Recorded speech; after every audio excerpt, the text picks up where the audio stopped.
क्या ब्राज़ील की ज़िंदगी सुरक्षित है या नहीं? हमेशा मैं इस सब्जेक्ट पे वीडियो बनाने की कोशिश करता हूँ और मैं जिस जगह पे हूँ अभी, आप देख सकते हैं कि सड़क के किनारे एक फुटपाथ पे बिल्कुल टहल रहा हूँ। साइड में पार्किंग में गाड़ी लगी हुई है और दिन का समय है, पब्लिक प्लेस है और मुझे लगा था कि मैं ये वीडियो आपके लिए इसलिए बनाऊं क्योंकि कई ऐसे साथी जो हैं आज के डेट में पुर्तगाल में फंस गए हैं। उनको ये नहीं पता कि उनको ज़िंदगी में क्या करना चाहिए। तो आप अपने दिल पे हाथ रख के पूछिए कि आप वाकई पुर्तगाल में रहने के लिए गए थे? नहीं ना, सैलरी तो वहाँ है नहीं, है ना, बिज़नेस की स्थिति है नहीं, तो आप लाखों रुपए खर्च करके वहाँ सिर्फ इसलिए गए थे ताकि उस देश में आपको डॉक्यूमेंट मिल जाएँ और आप वहाँ पे नेशनलिटी लेके अच्छा मजबूत पासपोर्ट ले लें। पर अब वो आर्टिकल सिस्टम जो है 88, 89 वो हो गया है बंद। तो इस स्थिति में आप क्या करेंगे? अब आपके पास दूसरे रास्ते हैं कि आप किसी दूसरे देश में जाएं और जाके वहाँ स्ट्रगल करें। पर पहले के ज़माने में और अब के ज़माने में बहुत फ़र्क आ गया है। फ़र्क क्या है बताता हूँ आपको मैं। पहले के ज़माने में आप एक देश जाते थे और उस देश में आप टिक के रहते थे और आपका काम होता था, वहीं बिज़नेस मिल जाता था। पर अब अगर आप कोई बिज़नेस करने वाले नहीं हैं और आप सिर्फ नौकरी की तलाश में हैं, तो एक देश से आपका काम नहीं बनेगा। आपको मजबूती से पूरे यूरोप में अपॉर्चुनिटी ढूंढने की ताकत ढूंढनी पड़ेगी। और वो ताकत आपको कैसे मिलेगी?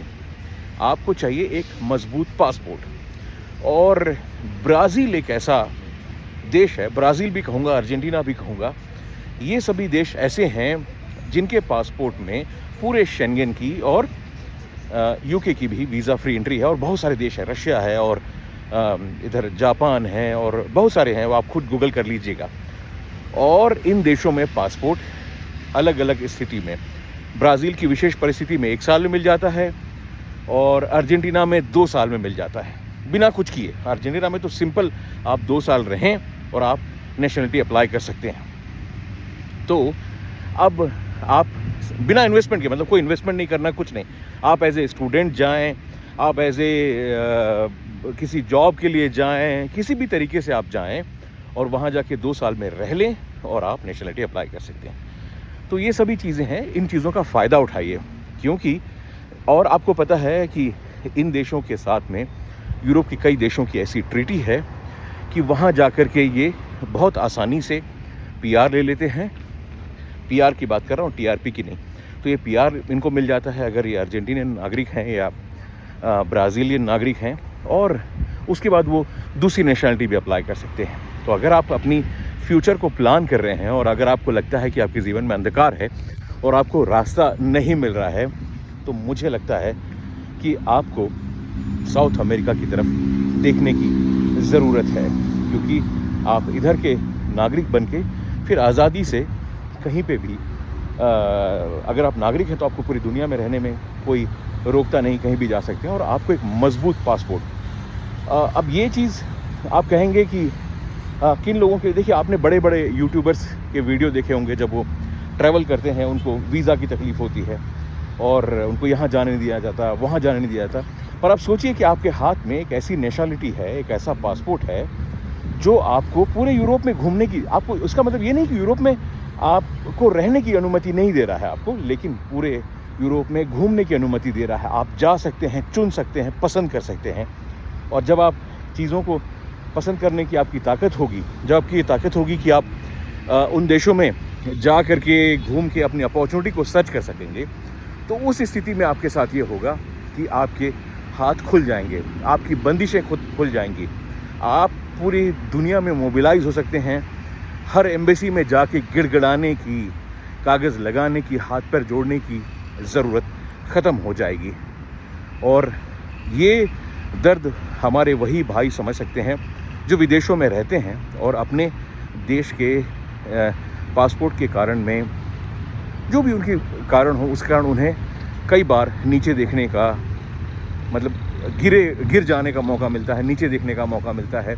तो उस स्थिति में मैं आपको यही सलाह दूंगा कि अगर आपने ज़िंदगी में तय कर ही लिया है कि आपने विदेश ही रहना है, तय हो गया भाई, मैं तो रहने ही वाला है बाहर हूँ ज़िंदगी भर, तो फोकस कीजिए। अगर आपकी उम्र कम है या जो भी है, फोकस कीजिए कि क्या आप किसी स्ट्रॉन्ग नेशनलिटी को ले सकते हैं और उसके पासपोर्ट को ले सकते हैं। शायद अपना शुरुआत का 1-2 साल अगर आप इस दिशा में देंगे तो ज़िंदगी आपकी थोड़ी ज़्यादा बेहतर हो सकती है। ये 1-2 साल आप चाहे पढ़ाई करें, चाहे कोई नौकरी करें, चाहे कोई बिज़नेस करें, किसी भी तरीके से, चाहे डिजिटल नोमैड के रूप में भी जाएँ या बहुत सारी चीज़ें हैं। कानून पढ़िएगा ज़रूर, एजेंटों से दूर रहिएगा, थोड़ी स्टडी करने की ज़रूरत आपको पड़ेगी। एजेंट आपसे झूठ बोलेंगे, अभी नई-नई कहानियाँ आएँगी, उन सब से दूर रहिएगा और इलीगल जाने से कहीं भी बचिएगा। लीगल रास्ते ढूँढिए। दुनिया में कानून में भी बहुत सारे रास्ते बने हुए हैं, कानून में भी बहुत सारी अपॉर्चुनिटीज़ बनी हुई हैं, जिसको फॉलो करके कानूनन आप अपनी ज़िंदगी बदल सकते हैं। मुझे लगता है कि ये चीज़ अगर आप ओपन माइंड से दुनिया में देखेंगे तो शायद आपकी ज़िंदगी में कोई बदलाव, कोई परिवर्तन ज़रूर आएगा। थोड़ा ओपन माइंड करके देखने की ज़रूरत है। अगर आप इस विषय में ब्राज़ील या अर्जेंटीना के बारे में कोई जानकारी चाहते हैं तो आप मुझे, मेरा व्हाट्सएप नंबर दिया हुआ, इंस्टाग्राम दिया है, मुझे मैसेज लिख सकते हैं। पूरा डिटेल में लिखिएगा, खाली हाय मत लिखिएगा, पूरा लिखिएगा। मैं कोशिश करूँगा कि मैं आपके सवालों के जवाब दे सकूँ। और सबसे महत्वपूर्ण बात यही है कि हाँ, एक चीज़ और है कि मुझे बात करने के लिए आपको कोई पैसे देने की ज़रूरत नहीं है, है ना? तो आप सिंपली आप मुझसे सवाल पूछें, खाली हाय मत कीजिए, पूरा मैसेज डालिए। ढेर सारे लोगों के मेरे पास में मैसेज आते हैं पर वो हाय हाउ आर यू आते हैं। पूरा सवाल पूछिएगा, मैं आपको जवाब दे सकूँगा।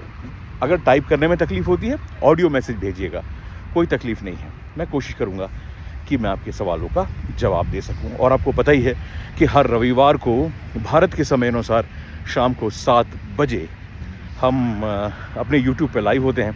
तो आप कभी भी यूट्यूब पे आ सकते हैं और लाइव मुझसे सवाल पूछ सकते हैं।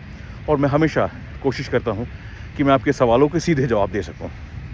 उसके अलावा मैं ये समझता हूँ कि ऐसे लोग जिनको एक ज़िंदगी में एक सुकून और स्थायित्व की ज़रूरत है, तो उस स्थिति में आपके लिए बेलारूस से बेहतर कोई जगह नहीं है जहाँ मैं हमेशा रहता हूँ। ये दोनों तीनों अपॉर्चुनिटी हैं जो शायद आपके किसी काम आ सकें। ठीक है दोस्तों, आपको ये वीडियो कैसा लगा कमेंट में लिखें।